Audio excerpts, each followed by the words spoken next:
Gonzalez from PEP. Pwede sa cast, nasa panel, pwedeng pakitaas ang kamay yung nakakita ng multo sa tunay na buhay and pwede pakikwento niya. Ayun, so starting from Aliyah. Elia. Nung bata po kasi, may mom po kasi she has a third eye po. Kaya po naman ako po siya. When I was younger po, bukas na bukas po siya. And there was, may nakita po kasi binisit po namin yung lola ko po, yung grave po niya. And then may nakita po ako. And then he looked so beautiful to the point na nasundan po ako. So we had to pray po talaga. As long na prayer po talaga is such a good protection po. God bless. Ayun, si Jeffrey alam ko wala. Sabi niya kanina. Si Andrea. Ako siguro, well, naniniwala ako sa that yung spirit nandyan.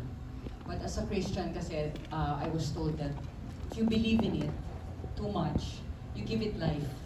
So if they're really there, I'd rather like not mind it so that hindi siya lumakas, you know.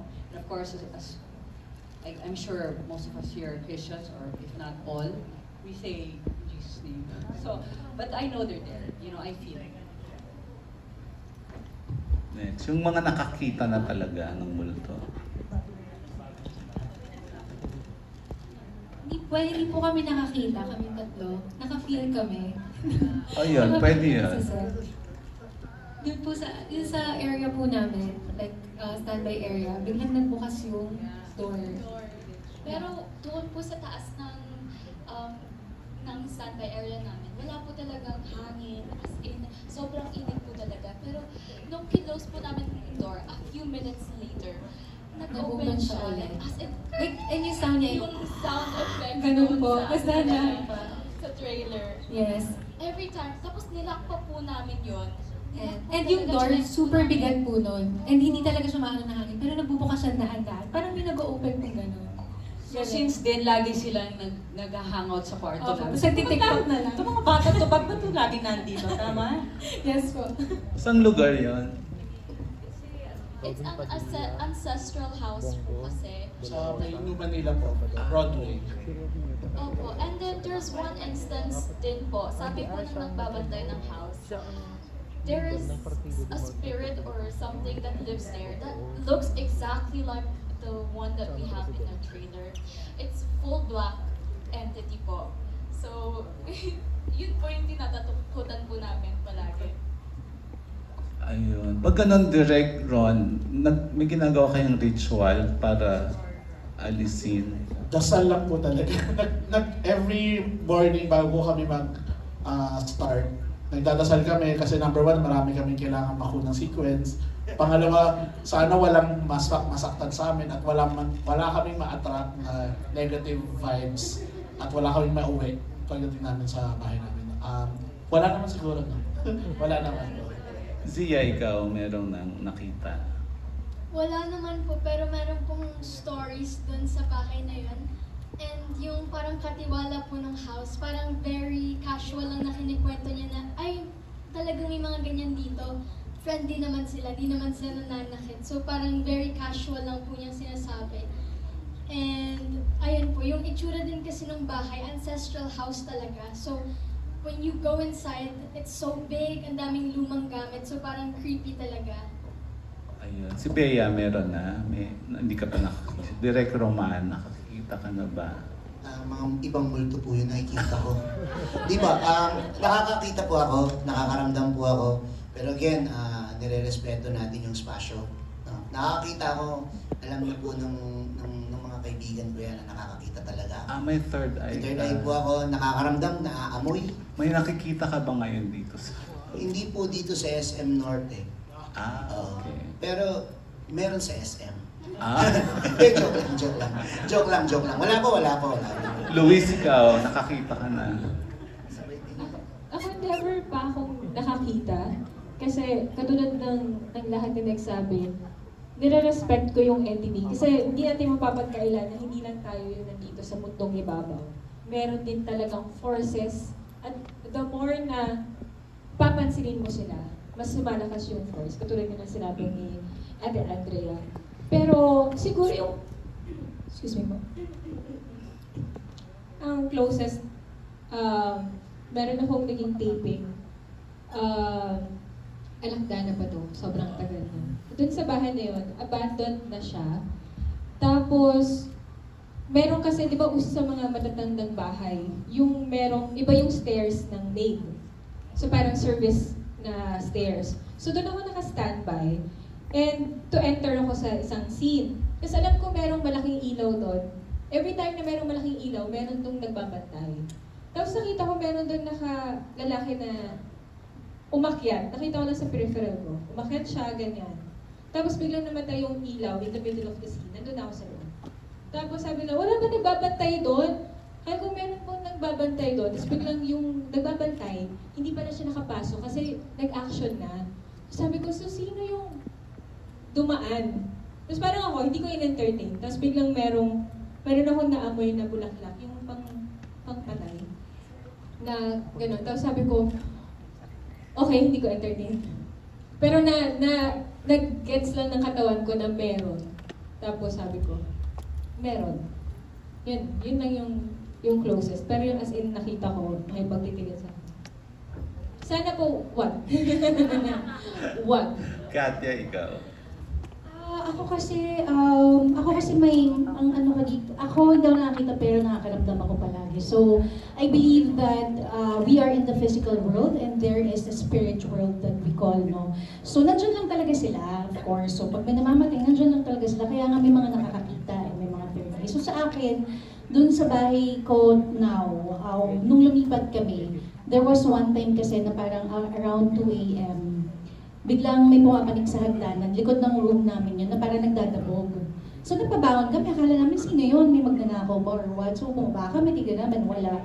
And then, many times, yung mga helpers ko sabi, ma'am, meron kami narinig naglalakad sa taas, ganyan. So even until now, meron. So before kasi duwag ako eh, pero ngayon, na naiintindihan ko yung ganong mundo, kinakausap ko sila. And then, ang ginawa kong ritual was, meron akong palo santo and mga incense. Inikot ko yung buong bahay. Kinausap ko sila na, alam ko na una kayo dito, pero hindi ko kayo gustong paalisin. Pero let's just share the space. Huwag nyo lang kaming sasaktan. Okay lang kayo nandito. Basta kumbaga, let's take care of each other. So up until now, ang lagi kong sinasabi sa mga bisita ko, may alaga ako dito, baka magulat kayo. Ganun, sa akin ang treat ko sa kanya may alaga. So every time aalis kami ng bahay, walang mga iwan sa bahay, ikot kami ng husband ko, kayo na bahala dito ganyan. Kinaibigan namin siya. Kasi, di ba, instead, I think wala nang baka naiinis siya na nandun kami. So I just want them to know na hindi kami harmful sa kanila. Parang until now, nandun sila at ginagaya nila yung footsteps ko. Pagka may pumapay, sinasabi ng driver, ma'am, meron bang gising sa inyo kagabi? Kasi parang may naglalakad ng 2 a.m. Baka yung alaga natin yun. So may ganun lang kami. Ganun lang po. Ano yung bagay na binanggit mo? Palo Kasi, since may mga ritual nga ako, so there's a Palo Santo. It's a sacred wood that you can buy. Nasa smudge mo yun. Inuusok yun eh. At saka yung mga sage. So sinasmudge ko siya sa buong bahay every now and then to let the negative energy na umalis dun sa bahay mo, yung mga ganun. Tapos meron ka lang parang prayer na sinasabi sa kanila, yung mga hindi na dapat nang doon, you can leave. Yung mga talagang nandito and you want to stay, let's be friends and respect our space. So hindi sila umalis? Positive I energy think hindi sila. siya umalis. Positive energy naman kasi alam niyo may mga energy na swerte. And for me, I think, tinulungan nila. That's just what I believed in. So please don't quote me on that. Yun lang po yung paniniwala. Thank you. Thank you. Andre, ikaw. Wala pa rin naman po eh. Hopefully, sana wala rin po. Yumi. Ako pa nakakita na po ako pero like super tagat na po. Yung house po kasi ng pinsan ko, sobrang luma na po siya. And ako po yung naiwan dun sa 2nd floor. Like, yung bahay po kasi na yun, parang puro kahoy na po, ganun. And then, nakita ko po yung lola nila sa mirror. Parang nandito siya, wala siyang face. Ang nakita ko lang is yung hair and yung color ng skin niya. And yung dress niya. So, tinanong ko sila, never ko pa nakita yung lola nila kahit sa picture. And then sabi ko, may nakita ako dun sa taas. Ito yung hair niya. Gold yung hair niya, short, medyo wavy. And then, yung suot niya na dress is white. Sabi po ng pinsan ko, lola daw po nila yun. And then, yun, medyo parang kinabahan po ako nun. Ayun po yung pinaka-first time ko po na makakita po talaga na ghost. Hindi ka nagtatakbo nung nakita? Tumakbo po ako pababa po kasi lahat po ng tao sa bahay nasa labas po. Hapon po nun. So may araw pa po. Kabado. Pero nakaka-feel po ako ng energy. Na kunyari pag mabigat sa set, gano'n. Lalo na po nung sa pasahero po, yung scene po namin sa PNR, na po yun, late night, and then mabigat po sa pakiramdam. Parang ang hirap bumalaw, parang alam mong maraming tao yung nandun na multo, parang gano'n. So, ayun lang naman po. So parang may third eye ka din pala. Sana po wala. Matatakotin po ako. Thank you, Yumi. Thank you po. Kian, ikaw. Ako naman po, I'm unlucky na hindi ako nakuha ng power of the third eye. Pero hindi rin ako close sa fact na may possibility na may spiritual presence din sa are you okay? Oh, okay. Kala ko rin ko late nag-register. Okay, Kia, to continue. Okay, to continue.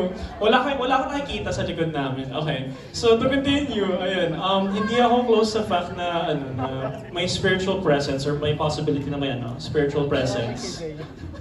Sakto, di ba, pagkasabi ko nun. Ayun, so pero meron din akong mga moments na I consider an anomaly, a really unique moment. For example, I would have a dream na parang someone I've never met would warn me to look somewhere na I've never been to, and then I look, and then turns out that that thing that they pointed me towards was actually something important that I needed in the future. So parang, the spirits somewhat end up sending subliminal messages na trying to help. So because of that, parang ayun, dun ako nagkaroon ng mindset na hindi ako magiging sarado sa possibility. Wala lang talaga akong power to actually see them. Kaya ayun. Ayun, thank you. Napansin nyo, nagulantang tayong lahat, pero si Bagets, chill lang siya nung may dumadaan sa likod natin. Danny, ikaw, wala pa siguro? Wala pa, tama po kayo. Bakit di ka natakot dun sa dumadaan kanina, Danny? Hindi mo nakita? Asan po? Malis na siya. Anyways, thank you guys. Ang cute mo, Danny. Thank you everybody. Congratulations. Thank you, that was Ramel Gonzalez of PEP.